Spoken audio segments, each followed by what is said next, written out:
இன்னைக்கு ஒரு சூப்பரான கொரியன் டிராமாவை தான் பார்க்க போறோம். இது வந்து ஒரு ஆன் கோயிங் டிராமா. டிராமாவோட பேர் வந்து love and sing. After reborn ரூக்கிக்கு அப்புறம் என்ன டிராமா போடலாம் அப்படின்னு யோசிச்சேன். ஏன்னா ரீபார்ன் ரூக்கி வந்து கொஞ்சம் பயங்கரமான டிராமா. சோ ஆரம்பத்துல இருந்து அந்த எபிசோட்லாம் போர் அடிக்காம தான் போச்சு. ஆனா இந்த டிராமா ரீபார்ன் ரூக்கியோட ஈக்குவலா இருக்காது. பட் ஓரளவுக்கு இந்த டிராமாவும் நல்லா தான் இருக்கு. அதோட இது வந்து ஒரு லவ் பேஸ்ட் டிராமா. சோ இப்ப ரீசெண்டா ரிலீஸ் ஆயிருக்கிறதுனால வாரத்துல மட்டும்தான் இந்த டிராமா வரும். சரி வீடியோக்குள்ள போலாமா? அப்புறம் இந்த கதையோட ஒன்லைன் என்னன்னா, நம்ம ஹீரோனி வந்து ஒரு ஃபேமஸான நடிகை, ரொம்ப டாப்பான நடிகைன்னு வச்சுக்கோங்களேன். பட் அவளுக்கு ஒரு பிரச்சனை இருக்கு. சின்ன வயசுல அவளுக்கு நடந்த ஒரு டிராமானால அவளால எமோஷன்ஸை காட்ட முடியாது. அதாவது அவளுக்கு ஃபீலிங்ஸே இருக்காது. நடிக்க சொன்னா நடிப்பா, ஆனா அதுல எந்த ஃபீலிங்ஸும் இருக்காது. அழ சொன்னா அழுவா, ஆனா அதுல வந்து ஒரு ஃபீலே இருக்காது. அதே மாதிரி கத்த சொன்னா கத்துவா, ஆனா அதுல ஒரு ஃபீலே இருக்காது. அதாவது ஒரு ரோபோ மாதிரி நடிப்பா. அதே நேரத்துல எல்லாருக்கிட்டையும் எரிஞ்சு எரிஞ்சு விழுவா. சோ ஃபீலிங்ஸ் இல்லாத ஒரு ஹீரோயினி, அதே நேரத்துல ஃபீலிங்ஸ்னா இவன் தான்ப்பா உதாரணம் அப்படின்னு சொல்லக்கூடிய நம்ம ஹீரோ. ஏன்னா இவனும் யாருக்காவது ஒருத்தருக்கு அடிபட்டா இவனுக்கு அடிபட்ட மாதிரி அவன் ஃபீல் பண்ணுவான். யாராவது ஒருத்தவங்க அழுதா இவனே அழுவுற மாதிரி ஃபீல் பண்ணுவான். சோ இவங்க ரெண்டு பேருமே ஒரு நாள் மீட் பண்ணிக்கிறாங்க. அப்ப அவங்களுக்குள்ள வர காதல் மோதல் ஊடல் தான் இந்த டிராமாவோட ஒன்லைன். வாங்க வீடியோக்குள்ள போலாம். இந்த வீடியோவோட ஸ்டார்டிங்ல ஒரு பிரம்மாண்டமான அவார்ட் ஃபங்க்ஷன் தான் காட்டுறாங்க. இன்னும் கொஞ்ச நேரத்துல அவார்டு வாங்குறதுக்காக நடிகைகள் வந்துருவாங்க. சோ அவங்களுக்குள்ள ஒரு யுத்தமே நடக்க போகுது அப்படிங்கிற மாதிரி அங்க இருக்கிற ஆங்கர் வந்து சொல்லிட்டு இருக்க கட் பண்ணா நம்ம கதையோட கதாநாயகியை காட்டுறாங்க. அவனுக்கு பயங்கரமா கட்டுன்னு கட்டிருப்பா போல. அதனால அவளோட வெயிட் ஏறி போயிருச்சு. உடனே அவளோட மேனேஜரை பார்த்து, டேய் நேத்து நான் உங்ககிட்ட என்ன சொன்னேன், அந்த கிம்ச்சி நூடுல்ஸ் எனக்கு தராதுன்னு சொன்னல, ஆனா நீ நான் மயக்கம் போட்டு விழுந்துருவேன்னு சொல்லி என்ன 5 பவுல் நூடுல்ஸ் சாப்பிட வச்ச. இப்ப பாரு என்னோட வெயிட் ஏறி இருக்கு அப்படிங்கிற மாதிரி நம்ம ஹீரோயினி அவளோட மேனேஜரை போட்டு கத்த. நம்ம கதையோட கதாநாயகி பேரு யூஜினா. நம்ம ஷார்ட்டா அவளை யூஜின்னு கூப்பிடலாம். இப்ப அவார்டு வாங்குறதுக்கு டைம் ஆயிடுச்சுன்னு நம்ம யூஜி என்ன பண்றா, அவளோட ஃபேஸ் இன்னும் அழகாக்கிக்கணும்னு லேசர் ட்ரீட்மெண்ட்க்கு ஒரு டாக்டர் கிட்ட போறா. அந்த டாக்டர் சொல்றாங்க, இப்பதான் உன்னோட ரைவல் வந்துட்டு போனா, அவ 300 ஷாட்டை போட்டா, அடுத்து இன்னொருத்தி 400 ஷாட்டை போட்டா. சோ உனக்கு எவ்வளவு போடணும் அப்படிங்கிற மாதிரி அவங்க கேட்க, உடனே அவ 600 போட சொல்றா. உடனே டாக்டரும் அவளுக்கு லேசர் ட்ரீட்மெண்ட் பண்றாங்க. அவளுக்கு பயங்கரமா வலிக்குது. இருந்தாலும் அதெல்லாம் சமாளிச்சுட்டு உடனே பியூட்டி பார்லர் போய் மேக்கப் போடுறா. இப்ப மேக்கப் எல்லாம் முடிஞ்ச உடனே கண்ணாடி முன்னாடி போய் அவளோட அழக வர்ணிக்கிறா. அடேங்கப்பா, நான் எவ்வளவு அழகா இருக்க, எப்படி பார்த்தாலும் நான் அழகா தான் இருக்கேன், நீங்க எல்லாரும் கொடுத்து வச்சிருக்கீங்க அப்படிங்கிற மாதிரி நம்ம ஹீரோனி சொல்ல, என்ன மேடம் சொல்றீங்க, நாங்க எதுக்கு கொடுத்து வச்சிருக்கணும் அப்படிங்கிற மாதிரி அவங்க கேட்க, அதுக்கு நம்ம ஹீரோனி சொல்றா, பின்ன என்ன எந்நேரமும் என்னோட அழகை நீங்க பாத்துக்கிட்டே இருக்கீங்களே, அந்த மியூசியமுக்கு எதுக்கு போகணும், அங்க இருக்கிற பியூட்டி சிலையே உங்க முன்னாடி தானே குத்து கல்யாணம் நின்னுட்டு இருக்க. அவ இப்படி சொன்னதும் அவங்களுக்கு ஏன்டா இந்த வேலைக்கு வந்தோன்னு கடுப்பாகுது. ஆனா இவ்வளவு அழகா இருந்து என்ன பிரயோஜனம், என்னோட அழக நான் கண்ணாடியில மட்டும் தானே பாக்குறேன், உங்களை மாதிரி நேர்ல பாக்க எனக்கு கொடுத்து வைக்கலையே அப்படிங்கிற மாதிரி அவ தண்ணியே வர்ணிச்சுக்கிறா. சோ நம்ம கதாநாயகிய ஒரு வழியை காட்டிட்டாங்களே, அப்பனா இந்த கதையோட ஹீரோவை காட்டணும்ல. கட் பண்ணா நம்ம கதையோட ஹீரோவை காட்டுறாங்க. நம்ம ஹீரோட பேரு சாயுன் வான். நாம அவனை ஷார்ட்டா சாயுன் கூப்பிடலாம். இவன் வந்து ஒரு தெரப்பி டாக்டர். அதாவது இந்த தற்கொலை பண்ணிக்கிறாங்களே, அப்புறம் டிப்ரெஷன்ல இருக்கிறவங்க அவங்க எல்லாருக்குமே கவுன்சிலிங் கொடுக்கறதா இவனோட வேலையே. அதோட சினிமா பிரபலங்களுக்கும் இவன் கவுன்சிலிங் கொடுப்பான். அவங்க எல்லாருக்கும் கவுன்சிலிங் கொடுத்து இவன் அவங்களை சந்தோஷப்படுத்துவான். இப்ப கூட ஒரு ஸ்டூடெண்ட்டுக்கு கவுன்சிலிங் கொடுக்க தான் வந்திருக்கான். அதாவது இந்த பையன் இருக்கால, இந்த பையனை வந்து அவனோட ஸ்கூல்ல சேர்ந்த ஒரு ரவுடி பையன் ரொம்ப நாளா புலி பண்ணிருக்கான் போல. அதனால இவன் தற்கொலை பண்ணிக்க முடிவு பண்ணிருக்கான். ஆனா எப்படியோ அவனை காப்பாத்திட்டாங்க. ஆனா இனிமே ஸ்கூலுக்கு போக மாட்டேன்னு சொல்லி அவன் அடம் பிடிக்கிறான். அதனாலதான் நம்ம ஹீரோவை கவுன்சிலிங்க்கு கூப்பிட்டுருக்காங்க.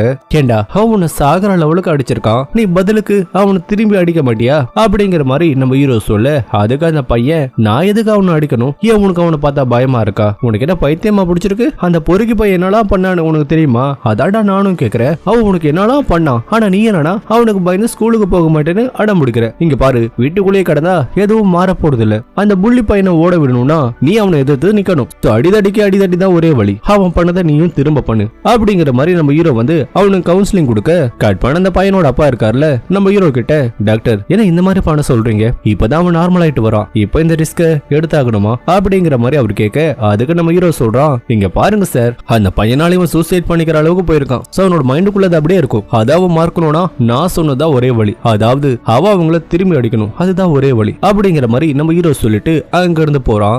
அப்ப நம்ம தலைவனுக்கு ஒரு கால் வருது. ஒரு டிவி ஷோல இருந்து தான் கால் பண்றாங்க. அந்த ஷோல நம்ம தலைவன் கலந்துக்கிட்டா அவன் ஃபேமஸ் ஆயிருவான்னு அவங்க கூப்பிடுறாங்க.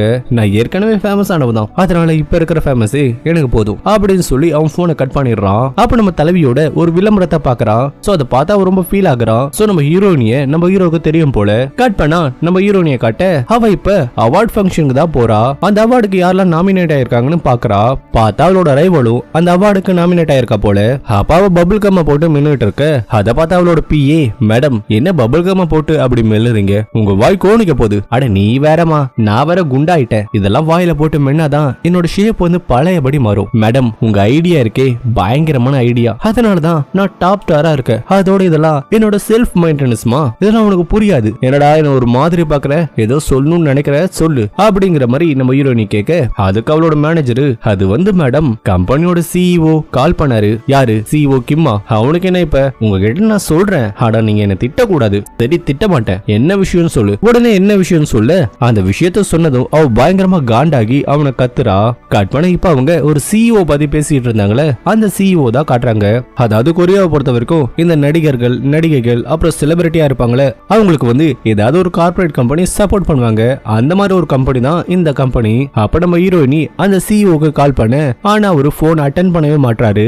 அப்ப அவரோட ஆளு அந்த போனை எடுக்க சொல்ல, எனது போனை எடுக்கணுமா, போனை எடுத்தா பச்சை பச்சையா திட்டுவா. உங்க மூஞ்சில காரு துப்புனாலும் பரவாயில்ல, போனை எடுத்து பேசுங்க, இல்லனா இங்க வந்து உங்களை செருப்பாலே அடிப்பா. கம்பெனிக்குள்ள உங்களுக்குன்னு ஒரு இமேஜ் இருக்கு, அவ இங்க வந்தா அது டேமேஜ் ஆயிரும். பரவாயில்லையா, நீ சொல்றது கரெக்ட் தான். கம்பெனிக்குள்ள வந்தா மானத்தை கப்பல் ஏத்திடுவா. உடனே ஒரு போன் எடுத்து பேச, சொல்லுமா டாப் ஸ்டார், என்னாச்சு, ஏன் கால் பண்ணிக்கிட்டே இருக்க? அப்ப நம்ம தலைவி வண்டி வண்டியா கழுவி ஊத்துறா. அதாவது என்ன விஷயம்னா, நம்ம தலைவிக்கு ஒரு ரைவல் இருக்கிறதா நான் சொன்னல, அந்த ரைவல் வந்து போறதுக்கு முன்னாடி இவ்வளவு வர சொல்லிருக்காங்க. அதாவது என்னன்னா, இந்த அவார்ட் ஃபங்க்ஷன்லாம் ரெட் கார்பெட் வரும்ல, அதுல வந்து நார்மலா இருக்கிற ஆக்டர்ஸ் எல்லாம் ஃபர்ஸ்ட் வந்து போயிருவாங்க. ரொம்ப டாப் செலிபிரிட்டியா இருக்கிறவங்க வந்து கடைசியா வருவாங்க. அப்ப அவங்கள தான் மீடியா வந்து கவரேஜ் பண்ணும். ஆனா இங்க வந்து இவள வந்து ஃபர்ஸ்ட் போக சொல்ற மாதிரி இவ பேரை ஃபர்ஸ்ட் போட்டிருக்காங்க. அதாவது அந்த ரைவல் வரதுக்கு முன்னாடியே இவ வந்துட்டு போயிடுமா. அதனால கடுப்பாகி அவ அந்த சிஇஓவை கண்டமேனிக்கு திட்டுறா. என்னடா ஃபர்ஸ்ட் போக சொன்னது ஒரு குத்தமா அப்படின்னு நீங்க கேட்பீங்க. ஆனா கொரியால எப்படின்னா, ஷோ ஸ்டார்ட் ஆன உடனே இவங்க வந்து போயிட்டா இவங்களுக்கு வந்து மார்க்கெட் கம்மி. அதாவது இவங்க வந்து ஒரு ஜூனியர் ஆர்டிஸ்ட், இவங்களுக்கு அதிகமா ஃபேன் பேஸ் இல்லைன்னு ஒரு விஷயம் இருக்கு. அதனாலதான் நம்ம ஹீரோயினி கடுப்பாக்குறா. உடனே நம்ம சிஇஓ என்ன சொல்றாரு, அட நான் என்னமா பண்ணுவேன், அவார்ட் ஃபங்க்ஷன் நடத்துறவங்க தான் இந்த மாதிரி ஆர்கனைஸ் பண்ணிருக்காங்க. அதோட நாம ஒரு சின்ன டப்பா கம்பெனி, ஆனா அவங்க பெரிய டிவி சேனல்மா, நாம அவங்களுக்கு ஆர்டர் போட முடியுமா? அதோட இண்டஸ்ட்ரியில உனக்கு வேற கெட்ட பேர் இருக்கு. ஏற்கனவே ஃபேன்ஸ் எல்லாம் உன் மேல கொலை காண்ட்ல இருக்காங்க. நீ வேற திமிரு பிடிச்சவனு சோசியல் மீடியால உன்னை பத்தி எரிஞ்சுக்கிட்டு இருக்கு. இதுல இதை வேற நீ பண்ண சொன்னா அப்புறம் உனக்கு கழுவி ஊத்த மாட்டாங்களாமா அப்படிங்கிற மாதிரி நம்ம சிஇஓ சொல்ல, என்ன சிஇஓ உங்களுக்கு ஏதாவது சத்தம் கேட்டுச்சா? எதுவும் கேட்கலையாமா. என்ன சத்தம்? ஏன் வயிறு எரியற சத்தம். இது எவ்வளவு முக்கியமான விஷயம்னு உங்களுக்கு தெரியும்ல. எனக்கு முன்னாடி அவ போனானா அவதான் பெரிய செலிபிரிட்டினும் அவதான் நம்பர் ஒன்னும் நானே சொன்ன மாதிரி ஆயிரும். அதோட நான் ஒரு ஐடலா இருந்தப்ப நான் தான் எப்பவுமே சென்டர்ல நிப்பேன். எப்பவுமே என்னதான் ஃபோக்கஸ் பண்ணுவாங்க. நான் தான் எப்பவுமே மெயின் பிளேயர். ஆடியன்ஸும் என்னோட ஃபேஸ தான் பாப்பாங்க. நானும் ஒத்துக்கிறேமா. ஆனா இப்ப அந்த பழைய யூஜி நீ இல்லையே. என்ன மாதிரி போச்சு? அட இவ வேற என்னையா சாவடிக்கிறா. நான் என்ன சொல்ல வரேன்னா, அவங்க முடிவு பண்ணிட்டாங்கம்மா, இந்த வாட்டி மட்டும் பொறுத்துக்கோ. ஓ அப்ப உன்னால சால்வ் பண்ண முடியாதுன்னு சொல்ல வரியா? சரி விடு நான் பாத்துக்கிறேன் அப்படின்னு சொல்லி போனை கட் பண்ணிடுறா. கட் பண்ணிட்டு நம்ம மேனேஜர் கிட்ட அவளோட வண்டிய ஆக்சிடென்ட் பண்ண சொல்லிடுறா. மேடம் நீங்க ஏதோ சொன்னீங்க, என் காதல ராங்கா விழுந்தது. டேய் காரை அந்த வண்டி மேல ஏத்த சொன்ன. ஐயோ கடவுளே, இவங்க கிட்ட வேலைக்கு வந்தது என்னோட தப்பு தான் அப்படின்னு சொல்லி அவன் அந்த காரை ஆக்சிடென்ட் பண்ண. கட் பண்ணா இவ்வளவு நேரமா நம்ம ஹீரோயினி ஒரு ரைவலை பத்தி பேசிட்டு இருந்தால, அந்த ரைவலை தான் காட்டுறாங்க. இவதான் இந்த கதையோட செகண்ட் ஹீரோயினி. நம்ம தலைவி மாதிரி இவளும் ஒரு நடிகை தான். அதோட நம்ம தலைவி மாதிரி இவளும் ஒரு ஐடல் தான். அதாவது இவங்க ரெண்டு பேருமே ஃப்ரெண்ட்ஸ் தான். அதுவும் இவங்க இந்த Blackpink, Baby Monster, EXO மாதிரி ஒரு கேபாப் குரூப்ல தான் சிங்கர்ஸா இருந்தவங்க. அதுவும் ரெண்டு பேருமே ஒரே குரூப்ல தான் மெம்பரா இருந்தவங்க. ஆனா ஏதோ ஒரு ரீசனால இவங்க ரெண்டு பேருமே இப்ப எதிரும் புதிருமா மாறிட்டாங்க. இவளோட பேரு ஹானிஜின். நாம இவ்வளவு ஷார்ட்டா ஹானின்னு கூப்பிடலாம். அப்ப அவளோட சீனியர் ஆக்டர் வந்து அவளை பாராட்டுறாங்க. அதாவது இவ நடிச்ச படத்துல இவ சூப்பரா நடிச்சிருக்காளாம். அதுவும் இவளோட ஆக்டிங் வந்து அப்படியே தத்ரூபமா இருக்கிற மாதிரி அவங்க பாராட்டுறாங்க. அப்ப அவளோட பிஏ வந்து அவளோட ஷெட்யூல சேஞ்ச் பண்ணதா சொல்றான். என்ன சொல்றீங்க? ஆமா மேடம், ரெட் கார்பெட்டுக்கு நீங்க போகணும்ல, அதுல ஒரு சின்னதா சேஞ்ச் பண்ணிருக்கோம். நம்ம யூஜி இருக்காங்களே அவங்களுக்கு ஆக்சிடென்ட் ஆயிடுச்சா, அதனால அவங்க ஹாஸ்பிட்டலுக்கு போய் ஆகணுமா, அதனால உங்களை முன்னாடி போக சொல்லிட்டாங்க. சோ நீங்க போயிருங்க அப்படின்னு சொல்லவும் வேற வழி இல்லாம அவ கிளம்புறா. அப்ப அவ ரெட் கார்பெட்ல போயிட்டு இருக்கும்போது அவளோட ஃபேன்ஸும் மீடியாக்காரங்களும் அவளோட போட்டோவை எடுத்து தள்ள. அப்ப நம்ம தலைவி அங்க மாசா வரா. இவ என்ன அங்க நின்னுட்டே இருக்கா. நான் போக மாட்டேன்டி, நீ போன பிறகுதான் நான் போவேன். அப்ப அந்த ஹானி இருக்கால, அவ நம்ம தலைவி கிட்ட வந்து அவளோட கைய பிடிச்சி ரெண்டு பேரும் ஒன்னா போலான்னு சொல்ல, என்னடி பிளான் போடுற, நம்ம என்னதான் இருந்தாலும் ஒரு காலத்துல பெஸ்டீஸ்ல, அதோட மீடியாக்காரங்க ஃபேன்ஸ்னு எல்லாரும் நம்மளதான் வாட்ச் பண்ணிட்டு இருக்காங்க. அதனால சின்னதா ஒரு டிராமா போடலாம், உனக்கு தான் நடிக்கிறதுனா கை வந்த கலையாச்சு அப்படிங்கிற மாதிரி ஹானி சொல்ல. இப்ப ரெண்டு பேருமே மீடியாக்காரங்களுக்கு போஸ் கொடுக்க, அதுல கூட ரெண்டு பேருமே போட்டி போட்டு போஸ் கொடுக்குறாங்க. அந்த மீடியாக்காரங்களும் அவங்க ரொம்ப க்ளோஸா க்ளோஸா இருக்கிற மாதிரி ஃப்ரெண்ட்ஷிப்பா இருக்கிற மாதிரி பேசிக்கிறாங்க. ஆனா ரெண்டு பேருமே வெளியே சிரிச்சுக்கிட்டு உள்ளுக்குள்ள சண்டை போட்டுட்டு இருக்காங்க. கட் பண்ணா நம்ம ஹீரோவை காட்டுறாங்க. டேய் பயங்கரமா பசிக்குது, ஏதாவது இருந்தா எடுத்துட்டு போடா. மச்சான் டைமுக்கு சாப்பிடணும்டா, லேட்டாலாம் சாப்பிடக்கூடாது. எனக்கும் ஆசைதான்ப்பா, ஆனா நான் ரொம்ப பிஸியாச்சு, அதனால நான் என் டைமை வேஸ்ட் பண்ண மாட்டேன். ஆனா நீ இன்னும் இந்த சீன் போடுறத விடவே இல்லல. ஆமா நீ எதுக்கு இந்த அவார்ட் ஷோலாம் பாக்குற? இது சரியான கிரிஞ்சான ஷோடா. டேய் என்னடா கிரிஞ்சுன்னு சொல்லிட்ட? என்னோட கனவு கண்ணி நாமினேட் ஆயிருக்கா தெரியுமா? யாருப்பா அவனோட கனவு கண்ணி? வேற யாரு? நம்ம யூஜி தான். நான் அவளோட ஃபேன் கிளப்போட தலைவன்டா. டேய் உண்மையை சொல்லு, அவ அழகா இருக்கா தானே? நீ அவளோட ஃபேன் கிளப்புக்கு தலைவனான? கொஞ்சம் அழகா இருந்தா போதுமே, அப்படி வாயை திறந்துட்டு போவ. ஆனா என்ன கேட்டா அவ ஒன்னும் அவ்வளவு அழகெல்லாம் இல்ல. ஏய் யூஜிக்கு என்னடா குறைச்சல்? அவ பேர் அழகுடா. அட ஆமால, அவ உன் ஆளோட ரைவல்ல. டேய் அவ ஒன்னும் என்னோட ஆள்லாம் இல்ல, அவ என்னோட கிளைண்ட் தான். என்ன உன் ஆள் இல்லையா? ஆனா அவ உங்ககிட்ட நடந்துக்கிறத பார்த்தா அப்படி தெரியலையே. டேய் நான் உண்மையதான் சொல்றேன், அவளுக்கும் எனக்கும் அந்த மாதிரி எதுவும் இல்ல. தேவையில்லாம பேசுனேன், அப்புறம் உன் மேல கேஸ் போட்டுருவேன் பாத்துக்கோ. இவங்க இப்ப யார பத்தி பேசுறாங்கன்னா நம்ம ஹானிய பத்தி தான் பேசிக்கிறாங்க. நம்ம ஹானி வந்து நம்ம ஹீரோ கிட்ட கவுன்சிலிங் போறா. ஆனா நம்ம ஹீரோ வந்து அவள ஒரு கிளைண்டா மட்டும் தான் பாக்குறான். ஆனா நம்ம ஹானிக்கு நம்ம ஹீரோ மேல ஒரு கிரஷ் இருக்கு. கட் பண்ண அவார்ட் ஃபங்க்ஷன் இப்ப நடந்துகிட்டு இருக்கு. அப்ப நம்ம ஹானி வந்து நம்ம யூஜி கிட்ட உனக்கு ஆக்சிடென்ட்லாம் ஆகல தானே அப்படிங்கிற மாதிரி கேட்க, உனக்கு இன்னும் இந்த சந்தேக புத்தி போகல. நான் சந்தேகப்படுறேனா? நீ ஐடியலா இருந்தப்ப உனக்கு பிடிக்காதது ஏதாவது நடந்தா உடனே ஃபீவர்னு சொல்லி அதை அப்படியே மாத்திருவ. இப்ப கூட நீ அதையே தானே பண்ற. உன்னால நாங்க எவ்வளவு கஷ்டப்பட்டிருக்கோம் தெரியுமா அப்படிங்கிற மாதிரி ஹானி சொல்ல, அதுக்கு நம்ம தலைவி கவுண்டர் கொடுக்கறா. இங்க பாரு, நீயும் நானும் ஒன்னா. நாம ஐடியலா இருந்தப்ப நீங்களா ப்ரோக்ராமுக்கும் பிராக்டிக்ஸ்க்கு மட்டும் தான் போவீங்க. ஆனா நான் அப்படி இல்ல, டெய்லியும் 4 மணி நேரம் தூங்குவேன். அதுக்கப்புறம் வெரைட்டி ஷோ, டிவி ஷோ, ஈவென்ட்ஸ்னு போயிட்டு ஷோ பண்ணிக்கிட்டே இருப்பேன். ரெஸ்டே இல்லாம மாடு மாதிரி உழைச்சிருக்கேன். அதனாலதான் நம்மளோட குரூப்பே ஃபேமஸ் ஆச்சு. நான் கஷ்டப்பட்டு சம்பாதிச்ச அதை நீங்க எடுத்துப்பீங்க. அதனாலதான் என்னோட ஃபேன்ஸ்லாம் என்ன டொனேஷன் ஏஞ்சல்னு கூப்பிடுவாங்க. ஆனா நீங்க அப்படி இல்ல, ரத்தத்தை குடிக்கிற ரத்த காட்டறீங்க அப்படிங்கிற மாதிரி நம்ம தலைவி கவுண்டர் கொடுக்க, நம்ம குரூப்ல இருந்தப்ப நீ ஹாஸ்பிட்டல் அட்மிட் ஆனியே, எதனால? ஃபேன்ஸ் உன்னை கலாய்ச்சதுனால தானே நீ அட்மிட் ஆன. அதோட நீ பண்ண தப்பால தானே நம்ம குரூப்பே பிரிஞ்சது. ஏன்னா நீங்க வீக் ஆனவங்க. என்ன? ஆமா நீங்க வீக் ஆனவங்க. நம்ம குரூப் பிரிஞ்சதுக்கு நான் தான் காரணம்னு எப்படி சொல்றேன்? நான் குரூப்பை விட்டு போனா குரூப் பிரிஞ்சிருமா? ஏன் நீங்களாம் அந்த குரூப்ல இல்லையா? ஏன்னா நம்ம குரூப்ல நீதான ஃபேமஸ் ஆனவ, நீதான் நம்ம குரூப்போட டாப் ஸ்டாரு. இப்ப சொல்ற பாத்தியா, இதுதான் உண்மை. சோ அதனாலதான் நான் அந்த குரூப்பை விட்டு வெளியே வந்தேன். ஆனா ஒரே ஒரு ஆள் போனதுக்காக குரூப் உடைஞ்சு போச்சுன்னு சொல்றது நியாயமா? அப்ப நீங்களா திறமை இல்லாதவங்களா? சோ அதனாலதான் நான் உங்களை பலவீனமானவங்கன்னு சொல்றேன். அதுக்கு ஹானி சொல்றா, கரெக்ட் தான். அப்ப நீ தான் நம்ம டீம்லயே பெஸ்டான சிங்கர். நாங்க வெத்து விட்டுதான். ஆனா இப்ப இந்த சினி இண்டஸ்ட்ரிக்குள்ள வந்த பிறகு யாரு பெஸ்ட்னு பாக்கலாமா? ஹே என்னம்மா கண்ணு, இந்த அவார்ட் ஷோல நீ என்ன வின் பண்ணுவேன்னு நினைக்கிறியா? அதுவும் என்ன எதிர்த்து நீ வின் பண்ணிருவேன்னு நினைக்கிறியா? பார்க்க தானே போற அப்படின்னு சொன்ன உடனே அவங்க வின்னரை அறிவிக்கிறாங்க. அது வேற யாரும் இல்ல, நம்ம ஹானி தான். கட் பண்ண நம்ம தலைவி அவ ரூம்ல உட்காந்து கதறி கதறி அழுதுகிட்டு இருக்கா. அவளை விட நான் எந்த விதத்துல குறைஞ்சு போயிட்டேன்? என்னையே அவங்க செலக்ட் பண்ணல. நான் எவ்வளவு கஷ்டப்பட்டு நடிச்சேன் தெரியுமா? ஏன் என்ன இப்படி அசிங்கப்படுத்துறாங்க அப்படின்னு சொல்லி அவ கதறி கதறி அழுவ.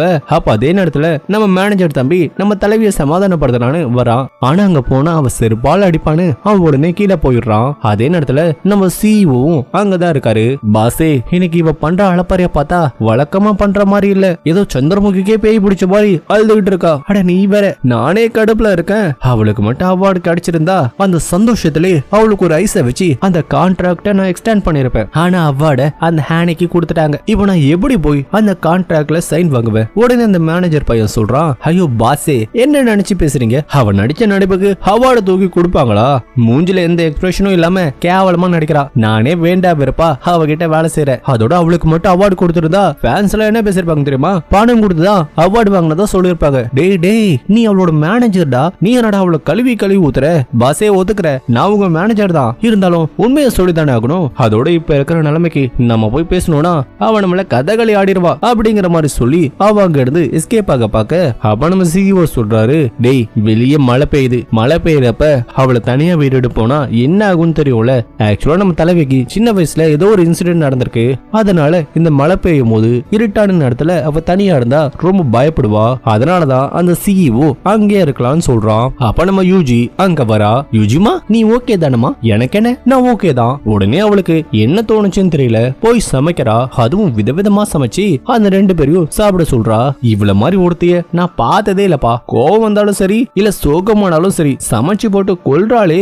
ஏங்கா இவ்வளத்தையும் சாப்பிட போறீங்களா? இது எனக்கு இல்லப்பா, உங்களுக்கு. நல்லா சாப்பிடுங்க. ஏங்கா நீ சாப்பிடலையா? ஏண்டா எனக்கே அவார்டு கொடுக்கல, இப்ப நான் வர உங்க கூட உட்காந்து சாப்பிடணுமா? சரி சரி நீங்க சாப்பிடுங்க. ஆனா நான் உங்ககிட்ட ஒண்ணு கேட்கணும். மறைக்கணும், நீங்க மறைக்காம உண்மையை மட்டும் சொல்லணும். கேளுங்கக்கா. சரி, என்னோட ரைவல் ஹேனி இருக்காளே, அவ நல்லா நடிக்கிறாளா இல்ல நான் நல்லா நடிக்கிறேனா ஏன்னா எனக்கு புரியல. எதுக்காக என்ன விட்டுட்டு அவளுக்கு அவார்டு கொடுத்தாங்க? நான் எந்த விதத்துல குறைஞ்சு போயிட்டேன்? நான் சூப்பரா தானே நடிச்சேன். அக்கா நீங்க சூப்பரா நடிச்சீங்கக்கா. ஆனா அக்கா நீங்க அந்த அவார்டு கொடுக்கலன்னு அழுதீங்களா? டேய் என்ன பார்த்தா எப்படி தெரியுது? சின்ன புள்ள மாதிரி தெரியுதா? அவார்டு எனக்கு கொடுக்கலன்னா நான் அழுவ மாட்டேன். சரி சொல்லு, எதுக்கு அவளுக்கு அவார்டு கொடுத்தாங்க? உடனே நம்ம சிஇஓ சொல்றாரு, பாருமா அவளோட நடிப்புக்காக எல்லாம் கொடுக்கல, லக்கால தான் அவளுக்கு கிடைச்சிருக்கு. அதோட ஒவ்வொருத்தரோட ஆக்டிங்கும் ஒவ்வொரு மாதிரி இருக்கும், அதெல்லாம் கரெக்டா ஜட்ஜ் பண்ண முடியாது. இதெல்லாம் டைம் வேஸ்ட்டுமா, இதெல்லாம் போட்டு டென்ஷன் ஆகாத. ஆமாக்கா என்ன பொறுத்த வரைக்கும் நீங்க தான் சூப்பரா நடிக்கிறீங்க அப்படிங்கிற மாதிரி ரெண்டு பேரும் ஐஸ் வைக்க, டேய் ஐஸ் வச்சதெல்லாம் போதும், உண்மையை சொல்லுங்க. சத்தியமா நாங்க சொல்றது உண்மைதான்க்கா. டேய் எனக்கு உங்களை பத்தி தெரியும், உண்மையை சொல்லுங்க, இல்லன்னா நைட்டு முழுக்க உங்ககிட்ட கேள்வி கேட்டே சாவடிப்பேன். சரிக்கா நான் உண்மையை சொல்லிடுறேன். அப்ப இவ்வளவு நேரமா என்கிட்ட போய் தான் சொன்னீங்களா? சரி பரவாயில்ல, என்னன்னு சொல்லுங்க அப்படிங்கிற மாதிரி தலைவி கேட்க, உடனே நம்ம மேனேஜர் ஆரம்பிக்கிறான். அதாவது தலைவிய வச்சு செய்யறான். ஆக்சுவலா நான் உங்க மேனேஜரா உங்களோட ஆக்டிங்க நான் நோட் பண்ணிருக்கேன். நீங்க ஒன்னும் கேவலமா நடிக்கல, ஆனா உங்க ஆக்டிங்ல ஒரு ஃபீல் இல்ல, அதாவது அதுல உயிரே இல்ல. என்னது உயிர் இல்லையா? நான் என்ன பேயா உயிரு கீருன்னு? ஒழுங்கா புரியுற மாதிரி சொல்லுடா. அக்கா நீங்க சிரிக்க சொன்னா சிரிக்கிறீங்க, அழ சொன்னா அழுவுறீங்க, ஆனா அந்த கேரக்டரா நீங்க வாழவே இல்ல, அதுல ஒரு ஃபீல் இல்லக்கா. இவன் என்ன பெரிய சினிமா விமர்சகர் மாதிரி பேசுறான். சரி மேல சொல்லுடா. அதாவதுக்கா நான் யோசிச்சு பார்த்தேன், நீங்க ஏன் இப்படி நடிக்கிறீங்கன்னு. ஆக்சுவலா உங்களுக்கு ஒரு பிரச்சனை இருக்கு. என்ன பிரச்சனைனா உங்களால மத்தவங்களோட ஃபீலிங்ஸை புரிஞ்சிக்க முடியல. நீங்க மத்தவங்கள பத்தி யோசிக்கவே மாட்டீங்க, கொஞ்சம் சுயநலமா இருக்கீங்க, உங்களை பத்தி மட்டும் தான் யோசிக்கிறீங்க. ஆனா ஆக்டிங்னா என்ன? மத்தவங்களோட வாழ்க்கைய நம்ம அப்படியே நம்ம கண்ணு முன்னாடி கொண்டு வந்து நிப்பாட்டுறது, அதான் ஆக்டிங். ஆனா உங்களால அதை பண்ணவே முடியல, அதுதான் பிரச்சனையே அப்படின்னு நம்ம மேனேஜர் மூஞ்சால அடிச்ச மாதிரி நம்ம தலைவியை அசிங்கப்படுத்திடுறான். உடனே நம்ம தலைவி அந்த சிக்கன்ல அவளோட கோபத்தை காட்டிட்டு, இந்த சிக்கனை சாப்பிட்டுட்டு இங்க இருந்து கிளம்பு, எல்லாத்தையும் சாப்பிடுற. என்னடா திரும்ப சொல்லுமா? எல்லாத்தையும் சாப்பிடு அப்படின்னு சொன்ன உடனே வேற வழி இல்லாம அவங்க சாப்பிட்டுட்டு அங்க இருந்து கிளம்ப, உடனே தலைவி அவன் நடிச்ச படத்தெல்லாம் போட்டு பாக்குறா. நான் நல்லா தானே நடிக்கிறேன், ஏன் அவன் ஃபீலிங்ஸே இல்லைன்னு சொல்றான். கட் பண்ணா ஒரு பிளாஷ்பேக்கா காட்டுறாங்க. அதாவது நம்ம ஹீரோயினி குட்டி பாப்பாவா இருந்தப்ப நடந்ததை காட்டுறாங்க. அவ ஆரம்பத்துல ரொம்ப நல்லா தான் நடிச்சிருப்பா. அதுவும் அவ ஜூனியர் ஆர்டிஸ்டா இருந்தப்ப அவ ஒரு விளம்பரத்துல நடிக்கும் போது அந்த விளம்பரத்தோட மெயின் கேரக்டர் வந்து அவளோட டைலாக்க மறந்துடுவா. உடனே நம்ம ஹீரோயினி தான் அந்த டைலாக்க சொல்ல, உடனே அந்த மெயின் கேரக்டரும் அந்த டைலாக்க சொல்லி சூப்பரா நடிச்சிருவா. கட் பண்ணா நம்ம ஹீரோயினோட அம்மா இருக்காங்களே, அவங்க வந்து நம்ம ஹீரோயினி கிட்ட பயங்கரமா கோவப்படுறாங்க. உனக்கு ஏண்டி இந்த தேவையில்லாத வேலை? அவ டைலாக்க மறந்தா உனக்கு என்ன? அவ தப்பு பண்ணாதாண்டி உனக்கு சான்ஸ் கிடைக்கும். இங்க பாரு, நீ திரும்பவும் அந்த அனாதை இல்லத்துக்கு போகணுமா இல்ல என் கூட இருக்கணுமா? என் கூட நீ இருக்கணும்னா நான் சொல்றதை மட்டும் தான் நீ கேட்கணும். நீ யார்கிட்டயும் நல்லவளா நடந்துக்காத, அவங்க கிட்ட எல்லாம் திமிரா நடந்துக்கோ. நீ யாருக்கும் உதவி பண்ணக்கூடாது, குறிப்பா யார் மேலையும் பாசம் காட்டக்கூடாது, எல்லார் மேலையும் நீ கோவத்தை தான் காட்டணும். நீ எந்த அளவு திமிரா நடந்துக்கிறியோ அப்பதான் அவங்க எல்லாருமே உன்னை பார்த்து பயப்படுவாங்க அப்படின்னு சின்ன வயசுலயே அவளோட அம்மா அவளோட மனசுல வெறுப்பை விதைச்சிருக்காங்க. இப்ப அந்த மெயின் ஆர்டிஸ்ட் இருக்கால, அவ நம்ம ஹீரோனி கிட்ட நன்றி சொல்றா. அதோட நம்ம ஹீரோனி கிட்ட ஒரு மிட்டாய் கொடுக்கறா. ஆனா இவ அவங்க அம்மா சொன்னதை நினைச்சு பார்த்துட்டு அந்த மிட்டாயை தூக்கி போட்டுட்டு அங்க இருந்து கிளம்ப. கட் பண்ண இப்ப பிரசன்ட்ல ஒரு ஆக்டிங் கிளாஸ் நடக்குது. அதாவது நம்ம ஹீரோயினிக்கு எப்படி நடிக்கணும்னு சொல்லி கொடுத்துட்டு இருக்காங்க.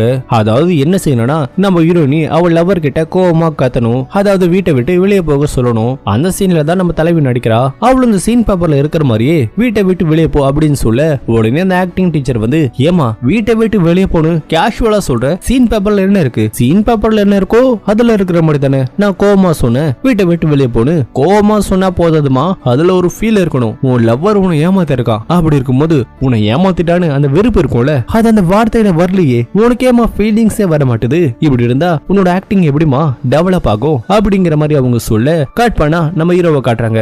நம்ம தலைவனை பத்தி ஏதோ ஒரு நியூஸ் வந்திருக்கு போல. அப்ப அவனோட பிஏ வந்து, சார் அவங்க உங்களை வேணும்னே டார்கெட் பண்ற மாதிரி இருக்கு. அதுக்கு நம்ம ஹீரோ சொல்றான், டேய் நாம நல்லா இருந்தா 4 பேரு நம்மள பார்த்து பொறாம தான் படுவாங்க. சோ நாம இப்ப சரியான ரூட்ல தான் போயிட்டு இருக்கோம், அதனால அவங்களெல்லாம் கண்டுக்காத. சரி இன்னைக்கு எனக்கு எந்த அப்பாயின்மெண்ட்டும் இல்ல.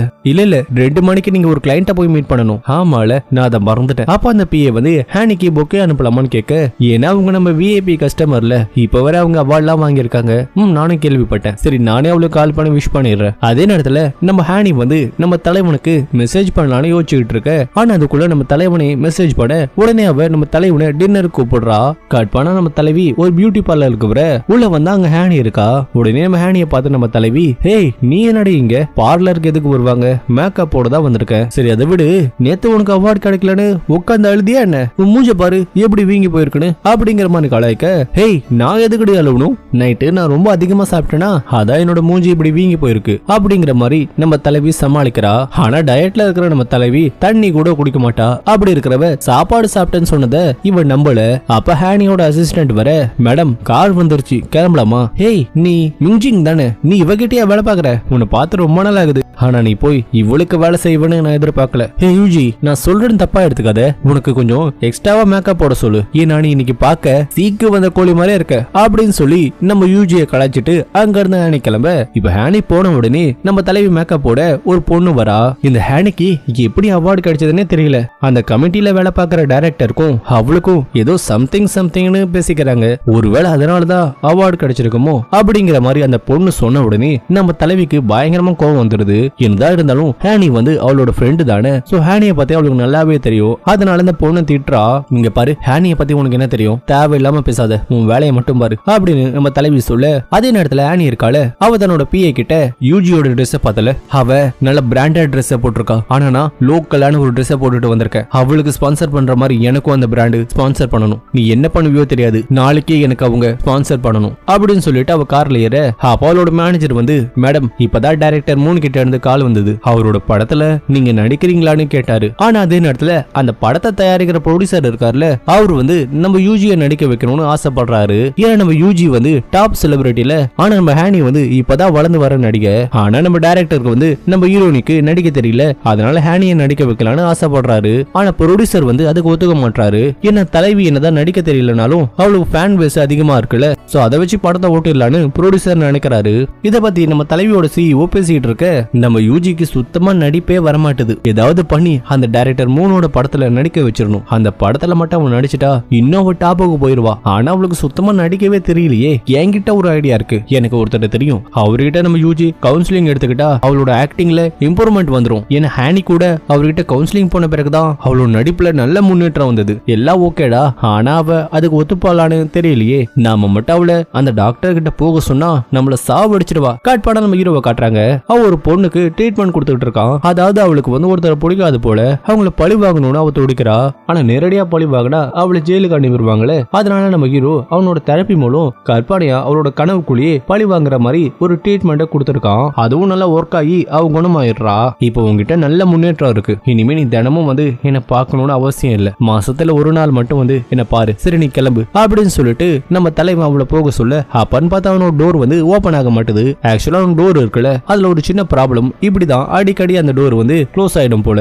உடனே அவனோட மேனேஜர் கால் பண்ணி அந்த டோரை வந்து ஓபன் பண்ண சொல்றான். அப்ப அந்த பேஷண்ட் வந்து, டாக்டர் உங்க ட்ரீட்மெண்டால இப்ப நான் குணமாயிட்டேன், ஆனா உங்ககிட்ட ஒண்ணு கேட்கலாமா, நான் கற்பனையா அவங்கள பழி வாங்கினேன், ஒருவேளை நிஜமா அதை பண்ணா இன்னும் நல்லா இருக்கும்ல அப்படிங்கிற மாதிரி அவ கேட்க, ஏமா அந்த மாதிரி எல்லாம் பண்ணக்கூடாதுமா, இது வந்து ஒரு ட்ரீட்மெண்ட் மெத்தட். சோ இந்த ட்ரீட்மெண்ட்லாம் உன்னை சாட்டிஸ்ஃபை பண்றதுக்கு தான் நான் இந்த மாதிரி மெத்தட சொல்லி கொடுத்தேன். சோ நீ கற்பனையா தான் அவங்கள பழி வாங்கணும், நிஜமாலாம் பண்ணக்கூடாது. இல்ல டாக்டர் சும்மா தான் கேட்டேன். அப்ப நம்ம தலைவனுக்கு ஒரு கால் வருது. அதாவது நம்ம தலைவி இருக்கால, அவளுக்கு கவுன்சிலிங் கொடுக்க முடியுமான்னு அவங்க கேக்குறாங்க.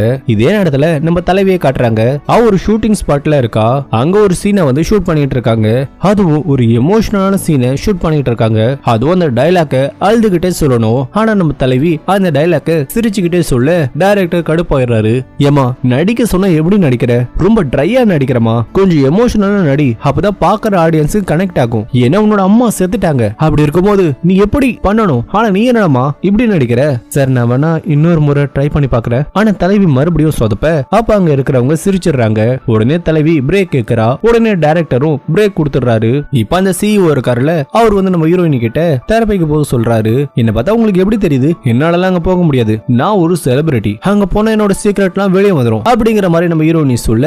அதுக்கு நம்ம சிஇஓ, ஏமா அதெல்லாம் வெளியே வராதுமா, அதோட அந்த ஆனி இருக்கால, அவ கூட அந்த டாக்டர் கிட்ட தான் போறா, அவர்கிட்ட போன பிறகுதான் அவ ஆக்டிங்ல பிச்சு உதறா அப்படின்னு அவர் சொன்ன உடனே தலைவி உடனே அங்க போக ஒத்துக்கிறா. உடனே நம்ம சிஇஓ இருக்காருல, அவரு கால் பண்ணி நம்ம தலைவனுக்கு இன்ஃபார்ம் பண்றாரு. அதாவது தலைவி அங்க வரத யாருக்கும் தெரிய வேணாம், அது சீக்கிரட்டா வைங்கன்னு நம்ம சிஇஓ சொல்ல. உடனே தலைவன் என்ன பண்றான், அவனோட பிஏ வந்து அனுப்பி வச்சிடறான். இப்ப அவன் போன பிறகு நம்ம தலைவி அங்க வரா. இந்த இடத்துல அந்த டாக்டர் இருக்கா, இந்த இடத்த பார்த்தாலே பேய் பங்களா மாதிரி இருக்கு. இடம் முக்கியம் இல்லக்கா, அந்த ஆளோட திறமை தான் முக்கியம். அவர்கிட்ட நீங்க தெரப்பி எடுத்துக்கிட்டா நீங்க நடிப்புல பிச்சு உதறுவீங்க. சரி சரி நீ ஐஸ் வச்சது போதும், நீ கிளம்பு. ஏன்கா நான் உள்ள வர வேணாமா, டேய் நீ உள்ள வந்து என்ன பண்ண போற, நான் போய்க்கிறேன் அப்படின்னு சொல்லி நம்ம யூஜி வந்து நம்ம ஹீரோவை பார்க்க போறா. அப்ப அதே நேரத்துல அங்க ஒரு நோட்டீஸா காட்டுறாங்க. அதாவது அங்க வந்து கரண்ட் வேலை நடக்குது போல, அதனால அடிக்கடி கரண்ட் கட் ஆகணும்னு எழுதி இருக்குது. நம்ம யூஜிக்கு வேற இருட்டுனா பயம் இல்ல, ஒருவேளை கரண்ட் கட் ஆனா என்ன ஆகுமோ. கட் பண்ண நம்ம ஹீரோனி நம்ம தலைவனை போய் பார்க்க நம்ம தலைவன் அவளை வச்ச கண்ணு வாங்காம பாத்துக்கிட்டு இருக்கான். ஏன்னா நம்ம தலைவனுக்கு அவளை முன்னாடியே தெரியும், சின்ன வயசுலயே அவளை மீட் பண்ணிருக்கா. ஆனா அவங்க எப்படி மீட் பண்ணாங்க என்னன்னு தெளிவா காட்ட மாட்டாங்க, போக போக காட்டுவாங்க போல. ஏன்னா டாக்டரே என்ன எப்படி சைட் அடிச்சுக்கிட்டே இருப்பீங்களா, கொஞ்சம் வழி விட்டுறீங்களா, நான் உள்ள போகணும். உள்ள வாங்க, நீங்க ரொம்ப திறமையானவருன்னு கேள்விப்பட்டேன், அது உண்மையா எனக்கும் தெரியல, ஆனா எல்லாரும் அப்படிதான் பேசிக்கிறாங்க, சோ நான் கொஞ்சம் திறமையானவன் தான் அப்படிங்கிற மாதிரி நம்ம தலைவன் சொல்ல, இவன் என்ன நமக்கே டஃப் கொடுக்குறான், நாம தான் எல்லாருக்கும் கவுண்டர் கொடுத்து கடுப்பேத்தவும், இவன் நம்மளே கடுப்பேத்துறான், சோ மத்தவங்க கடுப்பானா இப்படிதான் இருக்கும் போல அப்படின்னு நம்ம தலைவி மைண்ட் வாய்ஸ்ல பேசிக்க, அப்ப நம்ம ஹீரோ ஒரு கார்டை எடுத்துட்டு வந்து அந்த டேபிள்ல வச்சு அத ஒரு கார்டை எடுக்க சொல்றான். நம்ம யூஜியும் கொஞ்சம் கூட யோசிக்காம ஒரு கார்டு எடுத்து நம்ம ஹீரோ கிட்ட கொடுக்க, அப்ப நம்ம ஹீரோ சொல்றான், உங்களை பார்த்தா ரொம்ப டிஃபென்சிவான ஆள் மாதிரி தெரியுது. டிஃபென்சிவ்னா வேற எதுவும் இல்ல, அதாவது இந்த மாதிரி ஆளுங்க வந்து தன்னை மட்டும் தான் நம்புவாங்க, வேற யாரையும் நம்ப மாட்டாங்க, அவங்களுக்கு என்ன தோணுதோ அதை மட்டும் தான் பண்ணுவாங்க. ஏன் அப்படி சொல்றீங்க?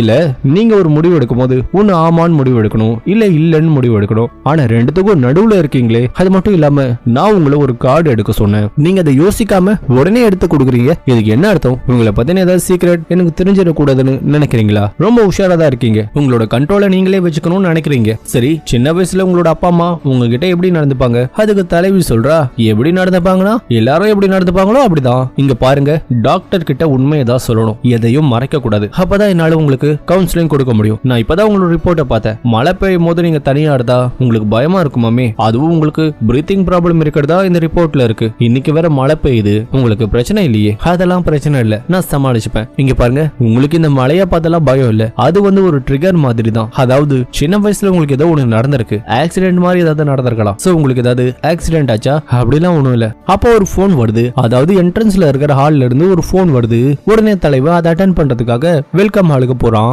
தலைவன் போன உடனே தலைவி அங்க ஒரு போட்டோவை பாக்குறா, அது தலைவனோட ஃபேமிலி போட்டோ.